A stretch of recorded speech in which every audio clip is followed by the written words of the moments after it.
Oh, there we go. Good morning. Thank you for coming. My name is Michael Santoro. I'm the Director of Policy Research and Housing Support at the Department of Housing. I want to thank you all for coming. Reminder, you do come in muted. This is the public input session for the fiscal 2021 action plan for housing and community development in support of the consolidated plan covering the period 2020 through 2024. I want to thank you all for coming.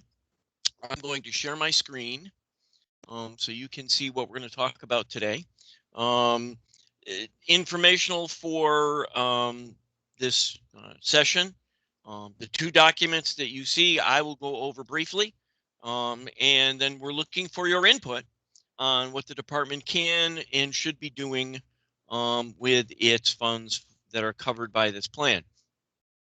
And let me explain. This plan covers the 5 formula grant programs provided by HUD to the state of Connecticut Department of Housing. Those 5 programs are Community Development Block Grant, Small Cities, the National Housing Trust Fund, the Home Investment Partnerships Program, the Emergency Solutions Grant, and Housing Opportunities for Persons with AIDS. This plan also details how we will use other state dollars to leverage those programs and other activities that may be eligible but are not necessarily being funded with those 5 formula grants. That's the chart that you see on the right. I will go over the planned priorities and targeting for those 5 programs briefly. And again, this is subject to change. The plan has not been drafted, but these are priorities are based on internal discussions and the intent of the agency. When it shows up in the plan, we'll also have an opportunity to provide public input. There will be a public hearing, which will be recorded and posted, and any written public comments received will be included in our submission to HUD for their approval. I say that to you because if you want to give us written comments in advance of the draft, you are welcome to do so. And you can and should send those to ct.housing.plans@ct.gov. That is ct.housing.plans@ct.gov. You could also email me directly at michael.santoro@ct.gov. Again, I want to thank you all for coming. We have about 8 or 10 people here. So I'm going to ask that you limit comments to 5 minutes, but we will then also have time for questions after any comments.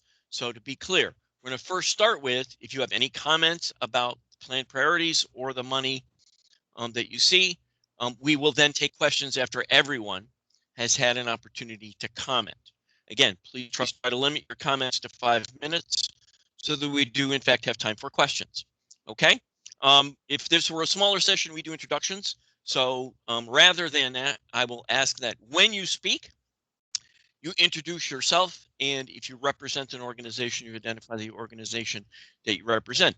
We will use the raise hand feature to identify who should speak next. If you don't know, again, how to use that, looking at the top screen, you see an action bar at the top. The far left button, the third button in from the left is a little hand. You can hover over it and select the first item on the right, which literally says raise hand. You could also Control-Shift-K and it will raise your hand. Okay?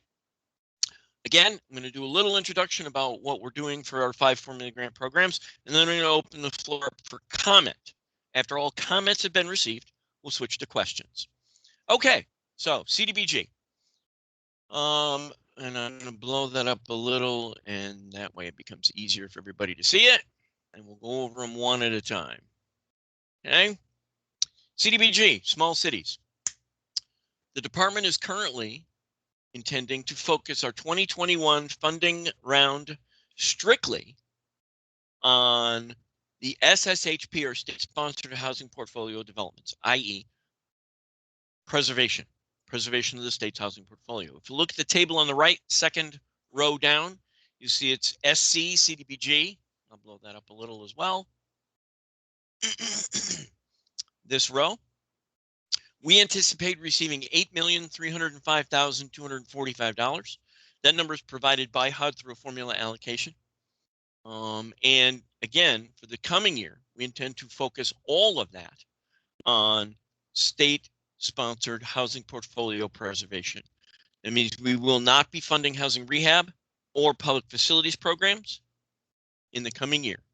In addition, any public service activities will be shifted or targeted to the CDBG COVID money that the state of Connecticut received. For those of you who don't know, the state of Connecticut Department of Housing received just a little over $30 million worth of CDBG COVID money. There is no public service cap on those funds, and the department intends to spend all $30 million on public service related activities. Those funds can only be used to prepare, prevent, or respond to COVID-19, and public service seems to be the best, most effective, and quickest way to make the best use of those funds. So rather than commit any of our current or what will be our current dollars for the 2021 period to public service, we'll focus the full $30 million at public service activities. Next, the National Housing Trust Fund. National Housing Trust Fund serves individuals or families at 30% of the area median income or below. Okay, it cannot be used to produce, rehabilitate, or create units for incomes greater than that. So our intent is to use NHTF for new construction or substantial rehab for extremely low income households and very low income households with incomes not greater than 50% of AMI as continuing occupancy. DOH will use NHTF in combination with its state bond dollars, other federal programs, including the Home Investment Partnerships Program, the federal Section 811 PRA program, and other dollars to develop, rehabilitate extremely low income housing. On the right, you can see that as NHTF. And again, you'll see that there are no dollars. HUD has not indicated our formula allocation for the year. In the past, we've gotten a little over $3 million. We expect to get at least that. However, there's talk that some of the new American Rescue Plan dollars may be shifted to and released under the National Housing Trust Fund, and thus the delay in the formula allocation. We won't know until the numbers come out. But again, we know we will, or we do expect to get at least $3 million for the National Housing Trust Fund. The Home Investment Partnerships Program, or HOME, DOH intends to invest our home dollars in the production of affordable housing, again, through new construction or substantial rehab, when units will remain affordable through the applicable time period under the HOME program, or at least 10 years. Again, we will use those home dollars to leverage other state and federal resources to target those households. Over here on the right, you will notice in the top row, we expect to get $9,692,243 for the HOME program. There are other eligible activities under HOME, including tenant-based rental assistance, housing counseling services, etc. We have other COVID-related dollars that have flowed through the state of Connecticut to address those other issues, and thus our intent to target HOME to production, either through new construction or substantial rehabilitation. It also provides the opportunity to leverage a little over $100 million worth of state bond dollars, which we anticipate in the coming year. Next, the Emergency Solutions Grant Program, or ESG. We're going to continue to operate and use those funds through the Coordinated Access System, i.e. the nonprofits who provide shelter beds, case management, rapid rehousing services to homeless individuals. It's projected under ESG that the federal ESG funds will be targeted as follows: 50% to emergency shelter operations, 4% to HMIS, that's the Homeless Management Information System, 41% to rapid rehousing, and 5% for administrative costs. On the right, you will notice in Table 2, top row, ESG. 3 columns: state, HUD, and SSBG, which is the Social Service Block Grant. Social Service Block Grant are federal dollars, similar to SBG, that flow through the Department of Social Services. We are a recipient or a subrecipient from the Department of Social Services. These three resources, state dollars, general fund, ESG from HUD, and SSBG, again from HUD, all go to target and support our homeless and homeless prevention system for a total of $13 million. Again, ESG, we expect to get a little over $1 million, but that leverages 5.7 in state resources and 6.5 from SSBG. Finally, HOPWA, Housing Opportunities for Persons with AIDS. HOPWA was recently integrated into the state's coordinated entry system, or the coordinated access networks. The use of coordinated entry system assures that HOPWA is provided to those living with HIV/AIDS with the highest vulnerability and risks to housing stability.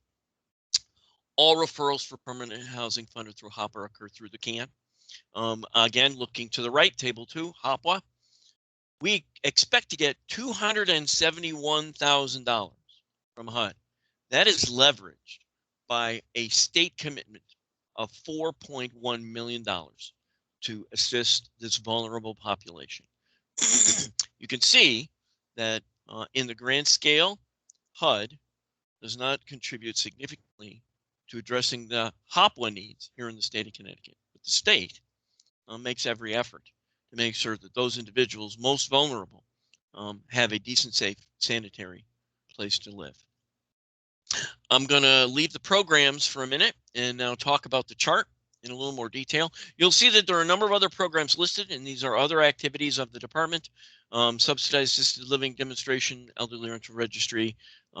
We have a grant for fair housing activities and down the line, and other federal dollars and state dollars targeted at individual and families include our Section 8 program, which is a little over $80 million. The state's rental assistance program, which is a little under $80 million, as well as a number of individual line items, all targeted to support either permanent supportive housing or address the needs of the homeless or the imminently homeless. You see a chart at the bottom where we identify, or will, before our submission to HUD, low-income housing tax credits and the state housing tax credit contribution program, or HTCC. We do not have numbers yet because the legislature is still in session and the budget is being negotiated as we speak. So on the state side, we do not have numbers. We have requested the low-income housing tax credit allocations from CHFA, but we do not have numbers as of yet. Those low-income housing tax credit dollars will use state bond dollars in excess of $100 million, home and National Housing Trust Fund as leverage to target extremely low and low income households in the production of those units. Okay, I'm going to take this down. Are there any comments on what the state intends to do with any of these 5 formula allocations or any of the other programs or activities that we've talked about? Please raise your hand. And again, please limit comments to 5 minutes so that we have time for questions at the end.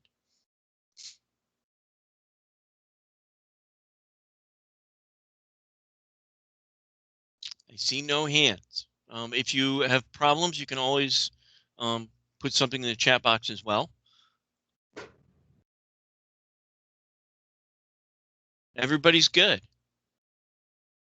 All right, well, if there are no comments, then I will open the floor up. Are there any questions about these programs, anticipated funding for the coming year, or anything under the department's umbrella at this time? And I see Charlie Adams. Charlie, you got your hand up? Unmute yourself and go for it. All right. Can you hear me? You can. Oh, great. Thank you. Thanks, Michael, for laying that out. And I apologize. You may have said this. I apologize if I missed it. First of all, I'm Charlie Adams from Penrose Development Company. On the CDBG public services, would you be able to define what public services Sure. is? I'm not familiar with that term. So public service activities are what most people commonly think of as social service activities. It's maintaining our shelters, so operational costs for our shelters. It's rapid rehousing, rental assistance to keep someone who is newly homeless from being homeless for an extended period of time. HMIS, the Housing Management Information System. It could be a food program, local food bank. It can be almost any social service that supports extremely low and low income households. Great. Okay, that's helpful. And then when you talk about it for the state supportive housing program, does that include, so a lot of the sites, as you know, are unfortunately having to be demolished because they're beyond their useful life and being rebuilt. When you talk about the SSHP portfolio, do those monies extend to the sites that, it's not just the ones that are getting renovated, but the ones that actually need to come down and be rebuilt? Are they also eligible for that pot of money? So CDBG is limited to municipalities. That is, the funds flow to a local municipality. So we cannot allocate those funds directly to any given project. So if a municipality wants to support your project, and I should say small cities is only eligible to what are called non-entitlement communities, which are most of the communities with populations under 50,000. If you have a community that wants to apply for your project to us for a block of money, and I believe our rehabilitation activity applications are currently limited to $700,000. They can do so, and it would be eligible for rehabilitation. CDBG cannot do new construction. Okay. So if you're talking about demo rebuild, if it's on the existing foundation, then theoretically CDBG can be used. We typically don't look to use CDBG in that kind of leverage opportunity. We're looking at CDBG more as substantial, either moderate or substantial rehabilitation, not demo rebuild. If you're talking about a demo rebuild, we're talking about using state bond dollars, home, National Housing Trust Fund, as opposed to CDBG. Got it. Okay. Thank you very much. You're very welcome, and thank you for the question. Anybody else questions? I see a hand up, and it is Kristen Anderson. Kristen, how are you? Long time no hear. Yeah, nice to see you. I just had a quick question. You talked about the National Housing Trust Fund, but looking at the chart, I also see that there's the State Housing Trust Fund and the Affordable Housing Flex Funds. Are those programs going to continue to exist? Are they waiting to be funded through the state as determined by the legislature? And if so, what are the priorities for those sources as well?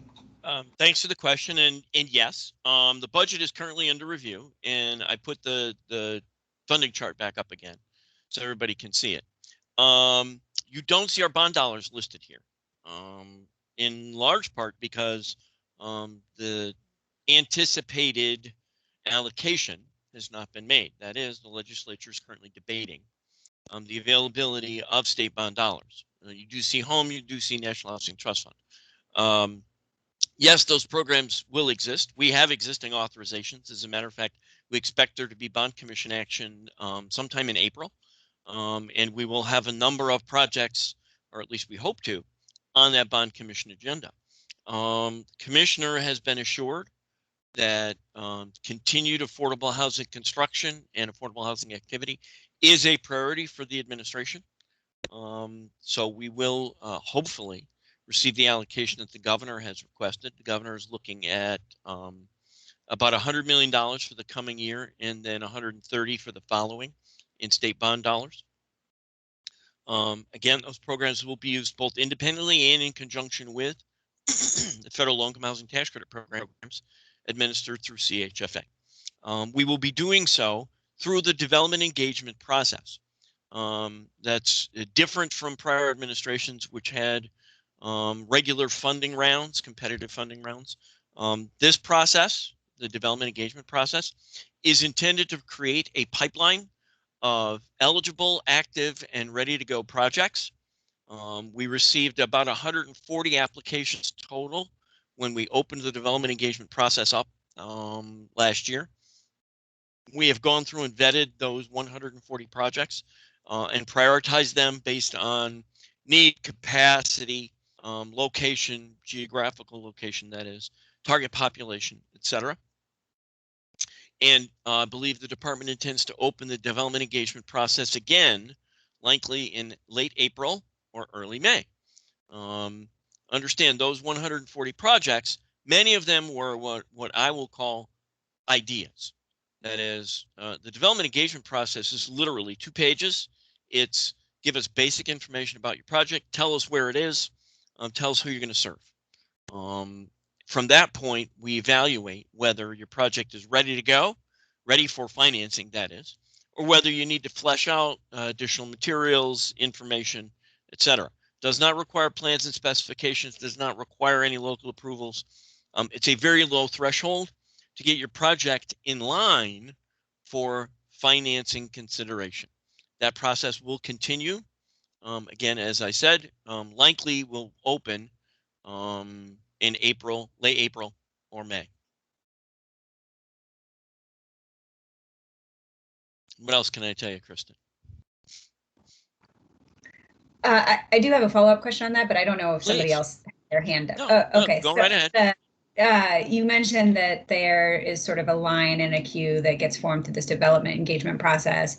How does one find out sort of where they are or get sort of feedback on that process? It seems if there's another round opening up, do developers submit another application, that sort of question? If you have a project and submitted one, you should already know where you are in that process. And it really comes a lot down to you and your project and where you lie relative to other financing, local approvals, where you are in the plans and specifications process. Are you ready to go out to bid? We are moving those projects through at their own pace and are prioritizing those projects that both fit our priority criteria, i.e. Address a priority of the state, or are ready to go and have all their other financing in place. For questions on our priorities, is fairly easily answered as well. If you're familiar with the department's website, we are prioritizing projects that are high or moderate in the opportunity mapping available at the department's website. We are not exclusively funding those projects, but if your project is in a high or moderately high opportunity area, you are considered a priority. Similarly, if your project is a TOD related project, transit-oriented development, your project is also prioritized for assistance. Finally, if your project meets your local plan of conservation and development and other priorities is identified by the town through your municipal affordable housing plan, that is further considered to be a priority. Does that help? Yes, thank you. No problem. John D'Amelia, you're up next. And good morning. You're muted, John. I'm John D'Amelia from J. D'Amelia and Associates. I have a comment and a question. I believe the development engagement process works very well. It's a lot easier than submitting a full-blown application, not knowing whether you're going to get funded. And I work mainly for housing authorities, and housing authorities were spending a lot of money on architectural fees and so forth, not knowing if they were going to get funded. So I think that process works great. I have one question, Mike. What's the definition of substantial rehabilitation? Okay. And thank you, John, both for the comments and the question. I will be happy to pass along your comments to the commissioner. She will be very happy to hear that. The development engagement process is hers. With regard to substantial rehabilitation, the general rule of thumb has always been $50,000 or more is considered substantial rehabilitation. Now, you have to take that tongue in cheek, because if you're doing moderate rehabilitation and there's lead, you're going to get over the $50,000 per unit pretty quickly, and it's still moderate rehabilitation. So if you think about rehabilitation, non-hazardous materials related, in excess of $50,000 per unit. We consider that to be substantial rehabilitation. Once you add hazardous materials in, the dollars don't matter anymore. Okay? Yep, sounds good. All right. Thank you, John. Any other questions? Again, about either the 5 formula grant programs or in general about activities of the department? Kristen, you're back up. Hi, sorry, another question. You mentioned some of the priorities that are on the website. I was curious to know how the Department of Housing is prioritizing or not prioritizing senior-only housing. I know that there's been more 202 NOFAs that have been coming out, and curious what the current position is. So we are interested in doing, if you're interested in doing elderly-only housing or elderly young disabled housing, those projects are both eligible and interesting to the department. Again, we're going to look at, do they meet any of the other priorities? As in, are they in a high or moderately high opportunity area? Are they consistent with your local plan of conservation and development and your local affordable housing plan, if you have one? Are you being impacted by other state investments? And that's a relatively new priority that we are still fleshing out, if you will. The governor has made a commitment to try to better resource or make better use of the wide variety of resources across state agencies. So if the neighborhood in which your project is being planned has other state or local investment, that's a priority for the state in terms of affordable housing development. We are really interested in neighborhood rebuilding or neighborhood revitalization, although my commissioner doesn't like the terminology of neighborhood revitalization. She has yet to come up with a better one, but everybody pretty much knows what you mean when you talk about neighborhood redevelopment or neighborhood revitalization. Basically, it's looking at coordinated and collaborative investment in a neighborhood. So if your elderly housing project includes that, then again, it's also going to be considered a priority. If it's none of those, if you're looking at building an elderly project in the middle of nowhere, without any supportive services or access to public transportation, then like any other project, it's not going to receive a high priority. Could we still fund it? Absolutely. But is it going to be prioritized? Probably not.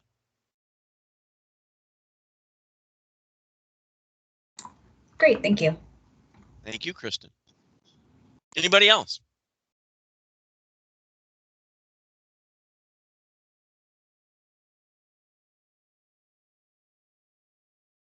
See nothing in the chat.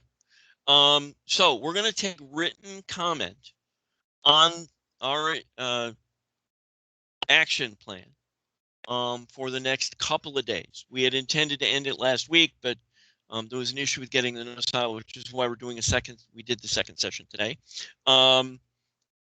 Again, you can look at our existing action plan with the changes that I've outlined briefly of where we intend to go, and provide comment on what we intend to do with our money.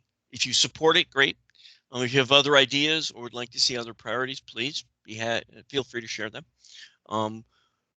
We will then prepare a draft plan. That draft plan will also get put out for public comment, and we'll do a public hearing, which will be recorded and posted on the website and submitted to HUD when we submit our plan. We will also take written public comment on that draft plan. Further, as part of the CDBG Small Cities program, we are obligated to create what is called a CDBG allocation plan, which is specific to the Small Cities program. That will be submitted to the legislature for their approval in advance of the submission and completion of our action plan. That CDBG allocation plan will also be made available as an independent document for review, but we will do public hearing at the same time that we're doing the public hearing for the action plan. Okay. Any questions about that? Kristen? Oh, I think my hand is still up. Oh, your hand was still up from before. Okay. no, thought I put that down. Again, I want to thank you all for your time and your participation and your interest in what we are doing here at the Department of Housing. Know that even though we have literally been home for a year, we have not stopped for a moment. We are essentially 99.999% functional via telework as an agency. We have been very fortunate to be able to do so for the last year. We do have a couple of people who go into the office once or twice a week, but they are there for very short periods of time. Otherwise, our offices are closed. Somebody goes in to handle the mail and distribute it. But otherwise, what you see here, that's what we've been doing. And I think we've been doing okay. We haven't had too many complaints so far. So again, I appreciate your help, your participation, and your interest in what we do. And when our draft plan is out, I look forward to your comment and your further participation. Thank you again. I hope everyone remains healthy and safe. Have a great day. And when your time comes up, be sure to get vaccinated. Have a great day, everybody.